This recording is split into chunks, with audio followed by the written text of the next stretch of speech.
How's it going, everybody? Before we go into this video, I do want to let you know there is a promo code. This one did end up coming out yesterday at the time of recording this. I just was able to add it in another video, and I want to make sure you guys do see this one. If you end up going to the Marvel Strike Force website, go to the hamburger on the top right, down to player gift, and in the box right here, just enter in 7K champs. I believe it is all capital. That is going to net you 1 million gold and 200 L4 training modules. So make sure that you do take advantage of this and enjoy the video.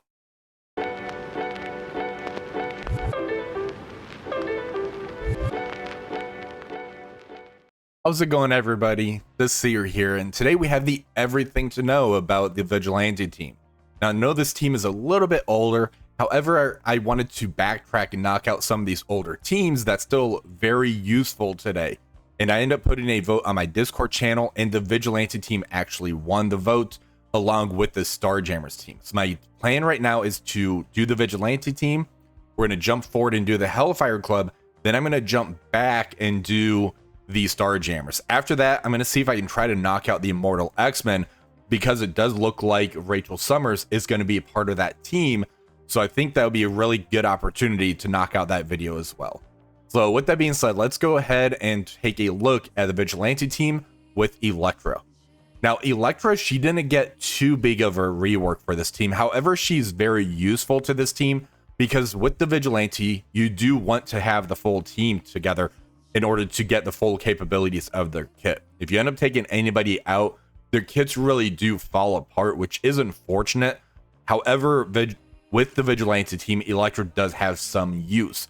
Inside of raids, she is going to make it to where they have the ability energy on spawn, making it to where you can actually sim through those raids really without any fear, because you're going to have the +5 ability energy on spawn, making it to where you can really just go through node to node and not really worry about it.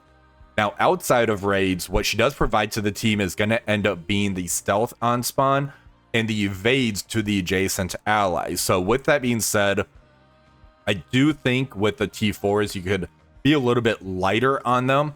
The passive, I give that one a 3 out of 5 stars. The main reason for that is because it's going to add an extra 50% max health when she does get revived, if she does end up getting killed off. So having it to where she ends up coming back with the 100% health and have her kind of keep moving after she gets killed is going to be pretty useful for you, but I don't think it's like a mandatory or high value. It's going to be one of those luxury T4s, if that. When it comes to the ultimate ability, I gave that one a 3 out of 5 stars as well. Now, what the T4 does do, it's going to add an extra 40% damage, and on kill, it's going to fill that turn meter by 80%, which in theory sounds very good and strong. The issue being is trying to get the kill on that ultimate ability.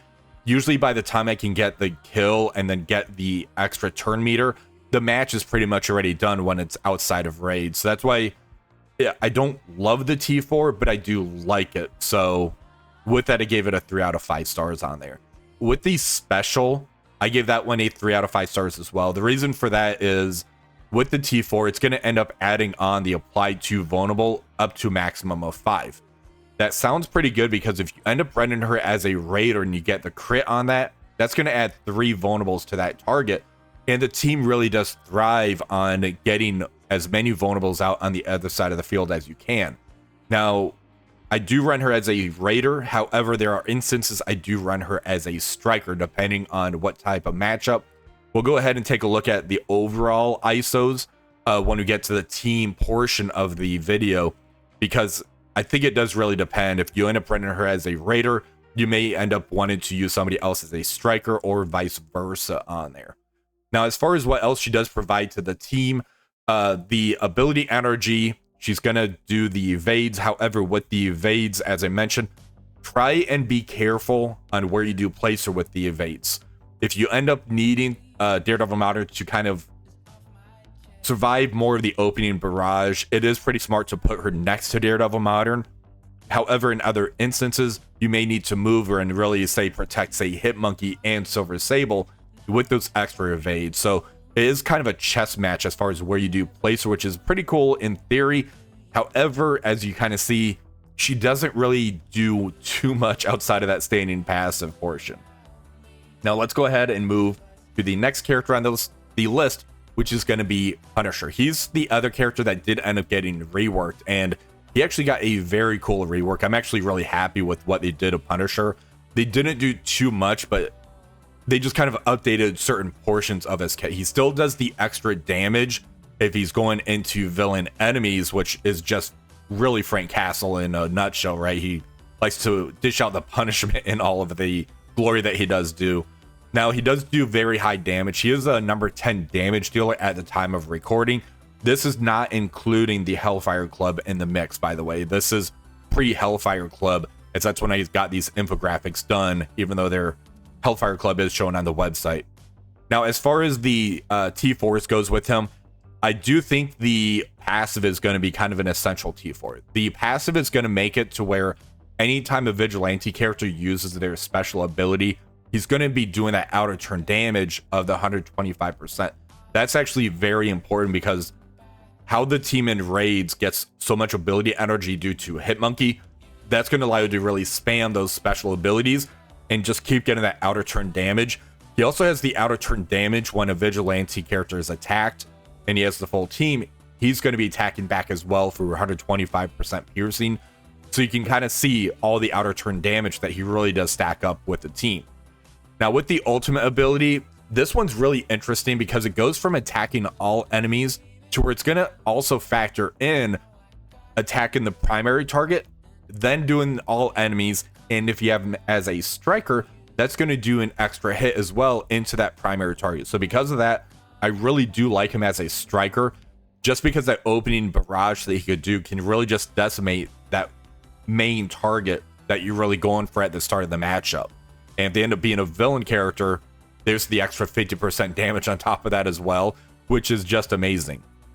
Now, as far as the special goes, I do also give this one a 4 out of 5 stars. This one here is going to make it to where it's going to be the extra damage, and it's going to transfer 3 positive effects, excluding taunt, from the primary target to himself and all vigilante allies. So that's going to make it to where you can really start stealing those buffs from your opponent and really keep the momentum on your side of the field. So if you say are punching into somebody, they have offense up, defense up, and immunity, you can just take all 3 of those buffs and apply it to your own team and just keep the pressure on them. So I do find very high value in that special.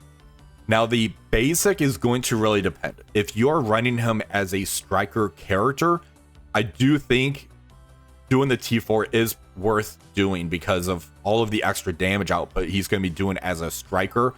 If you're running him as a raider, then I think it's okay to kind of pass on that basic T4 and start saving some of your other T4s for other characters, other teams.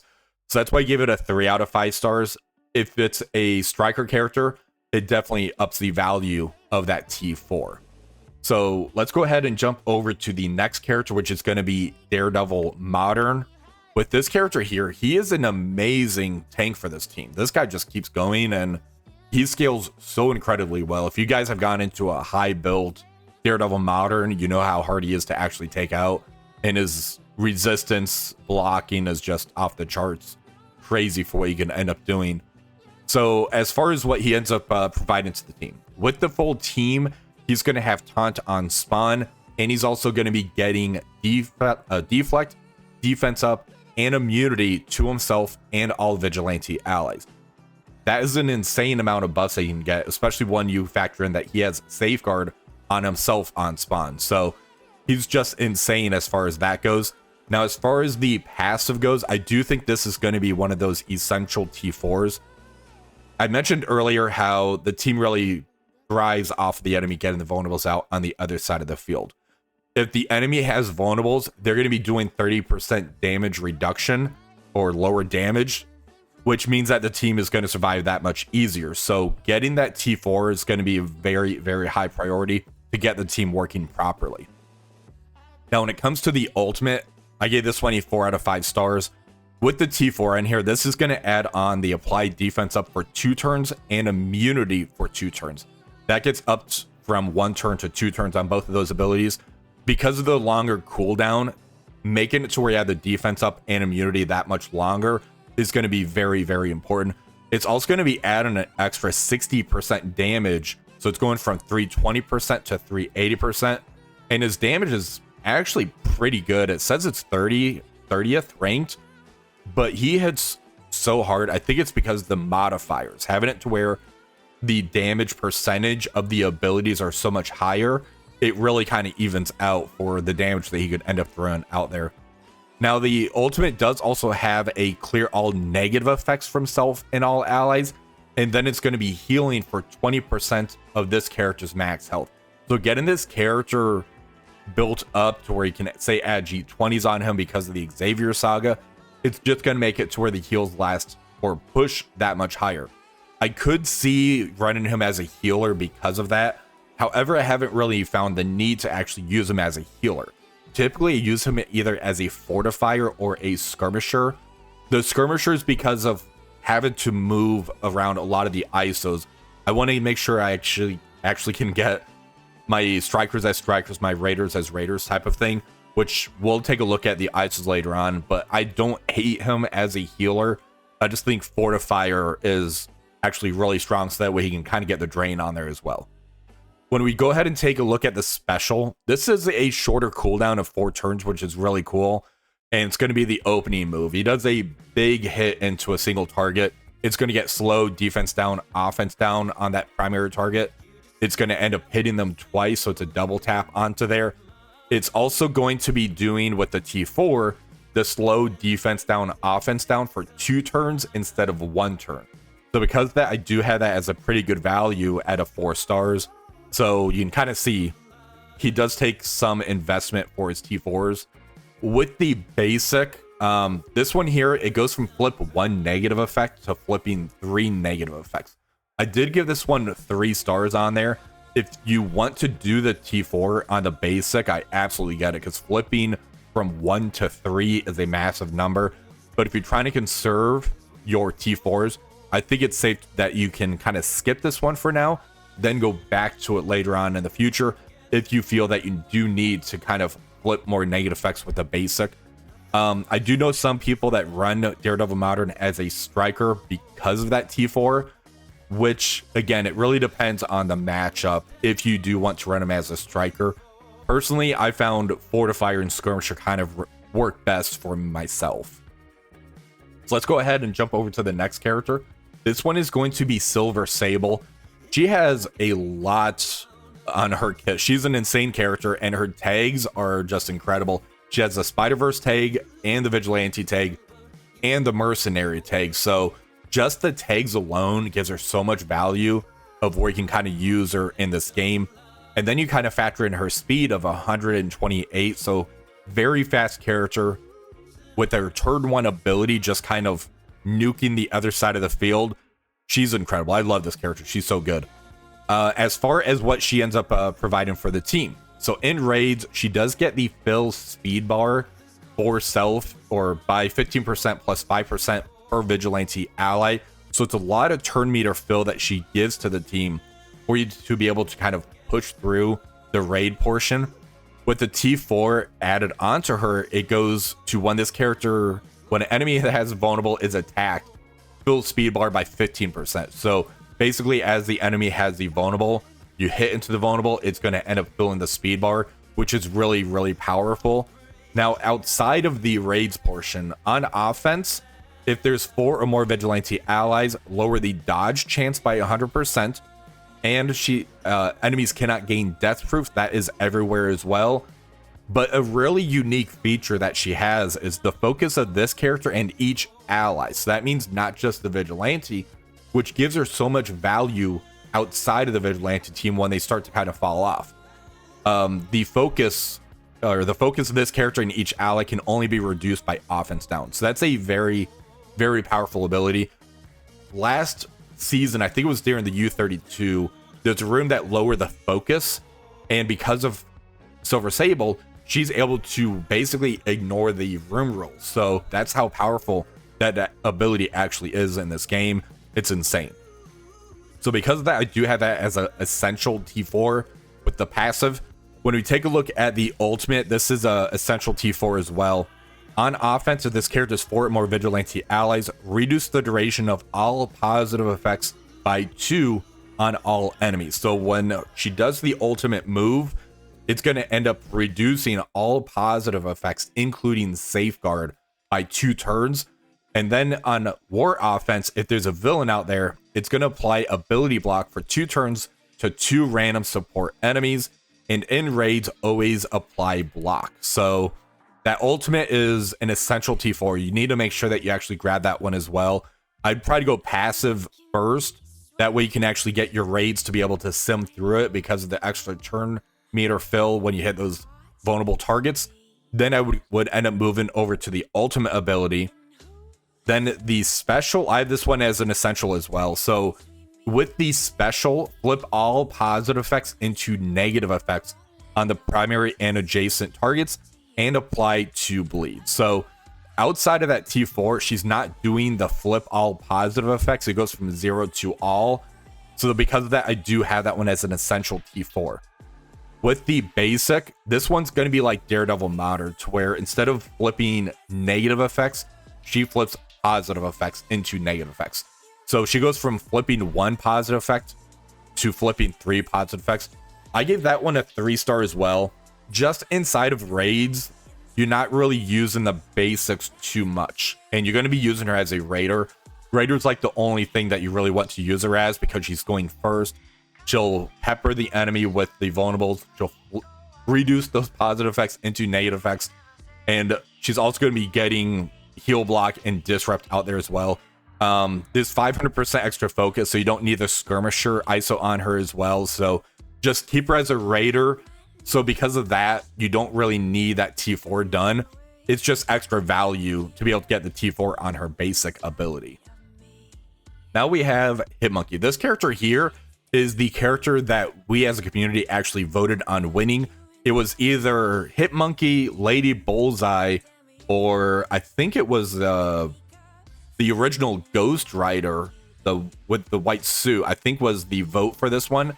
And Silver Sable ended up winning, or Hitmonkey ended up winning. I'm a fan of Hitmonkey. I thought the cartoon on Hulu was fantastic. I really enjoyed that one. So I'm actually pretty happy that he came into the game, and he has a very, very unique kit.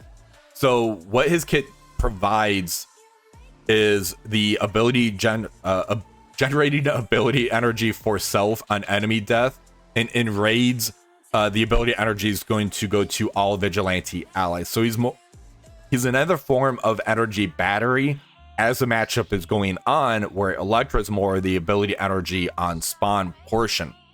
Now, something that he does end up providing is for the T4 is on enemy death, generate the 1 ability energy for self, and in raids on enemy death, that's going to get the ability energy for the Vigilante allies as well.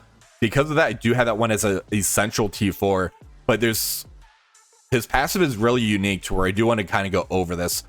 So on enemy turn, or any enemy with vulnerable turn, if this character's health is full, he's going to be doing outer turn damage of 200% piercing and applying vulnerable up to a maximum of 5. If this character's health is not full, he's going to heal for 10% max health. So basically, if he's under 100% health, he's going to heal up on the enemy turn that has vulnerable on them. As soon as he hits the 100% health, he's going to start doing the outer turn damage again, which is very, very interesting. Now, something else, while an enemy has vulnerable, he's going to gain crit damage, and for each enemy with vulnerable, he's going to get an increased crit chance. The other portion on here is on offense, lower the revive chance of all enemies by 100%. So basically, if they have the revive once, say from like Dormammu or say Omega Sentinel, to where she keeps coming back, he's going to shut down that revive chance, which is really cool. And the last thing in his passive just bonkers. If this character has 4 or more Vigilante allies, non-mythic enemies cannot have their speed increased except by positive effects. So he's going to be able to shut down the speed of enemies, not turn meter, just the speed stat increase. Say like characters like Havoc, how he gives speed to the Starjammers team. He can basically shut down that speed. So he has a very powerful passive, let alone kit. when we end up taking a look at his ultimate ability, this is one of my favorite abilities. It's so cool. Attack the primary target for 300% piercing. It's going to get stun out there and trauma. So it's a turn 1 trauma stun. And then since he's a striker, that's going to cause an extra hit. And that's going to make it to where that stun is going to last for 2 turns, which is amazing. Then he's going to do a bonus attack to the enemy with the highest damage, ignoring taunt and stealth for 300%. So yeah, his ultimate ability, very, very powerful. The T4 on that makes it to where the trauma goes on there for 2 turns. Without the T4, there's no trauma whatsoever. And in raids, apply trauma for 2 turns to the enemy with the highest damage. So again, the ultimate ability is going to be one of those essential T4s that you do want to end up throwing on him. With the special, this is a lower cooldown ability. It's 4 turns, and this is actually going to end up doing like a chain attack. I do have this one as a 3-star. It's just extra damage increase, and this attack gains 25% crit damage against targets that have vulnerable. I think 3 stars is pretty fair assessment for this ability. You're not going to hate adding the T4 into it. The extra damage is actually really nice. With the basic, I had this one as a 3-star as well. This one here, because he's a striker, I could see a case where this could be a 4-star ability because it does have bleed, and when there's bleeds associated with this, the T4s increase the damage of the bleed as well. And as a striker that he's going to be anyways, getting the extra hit on that ultimate ability, we're going to prolong the negative effect. 3 or 4-star ability, in my opinion. I just chalked it down to 3-star for those that's trying to save the T4s themselves.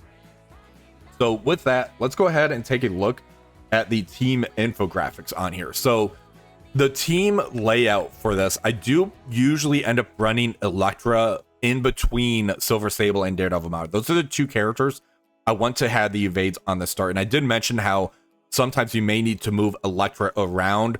I've had it before to where the evades actually cost me. So in Cosmic Crucible, for instance, last season, there was a room to where you wanted to get vulnerables on your character. In Silver Sable, you want her to get hit to have the vulnerables. But when she does that turn 1 ult, it just deletes the entire team. By having Elektra next to Silver Sable, she wasn't able to get hit, means that she didn't get the vulnerable, meaning that ultimate ability didn't do quite the damage that needed it to do. That is one of the weaknesses that this team has, is you have to use the full team, meaning you can't really take, say, Elektra out and throw somebody else in, because then the kids just really start to fall apart with this team. However, with that being said, this team, after it got the slight rework, they didn't even do too many tweaks to the team. They ended up updating Daredevil Modern's special ability. They added in the war portion for Silver Sable and the extra revive. That kind of, I think, went everywhere to the offense for Hitmonkey. That was really all they did. But the main thing was the Daredevil Modern and Silver Sable, just slight tweaks, made this team be one of the best teams in the game. Without that, this team was really underperforming, so I'm really glad they end up making the update to that, because this team is now one of the, I'd say, top 5, top 6 war teams, and they have a lot of value in Cosmic Crucible. They're really good in the tower modes that we have in the game, so because of that, this team is really, really good, and I highly recommend working on this team if you haven't done so already. Now, as far as the placement goes, because I do want to kind of go over this, Daredevil Modern, you want on the one side. If you're Hitmonkey or Silver Sable, whichever one is the lower stars, if you haven't really built them all the way up yet, put that one all the way in the bookend. You need them to be protected. That way the team actually performs. They don't get killed off and start to really underperform for you. The Elektra portion, depending where you place her, they're going to get those vulnerables out there, or the evades out there, to really protect the team. So if you can make it to where your Daredevil Modern can last through more of the opening barrage, and you need more characters to get the evades, you can say swap Punisher and Elektra, so that way Silver Sable and Hitmonkey get the evades, keep them alive longer. So that's where I was talking about. There's that little chess match of where does Elektra go to get the evades on your characters, so you can actually really protect them. As far as the ISOs go, you can kind of see on here, I typically run Striker on Punisher, Elektra as a Raider, and Daredevil Modern as a Fortifier. However, if I need to make Elektra a striker character, I'll make her a striker and I'll switch Daredevil Modern over to a skirmisher. That way can actually try to get extra vulnerables out there. I can do a target down to try to remove negative effects out there. So that is kind of what I typically do with this team. Now let's go ahead and jump over to the strengths portion of this team. So with this, the team is amazing on offense. On defense, they do lose some of their viability. However, in Cosmic Crucible, we found some people do like to use them on the defensive side of things because they typically pull a Vigilante and Crucible. In War, they can take out so many teams that we're going to be taking a look at later on. The support mechanics that Elektra has, it's really the raid portion where she's going to be given the ability energy to self and all Vigilante allies, along with the evades that we kind of talked about.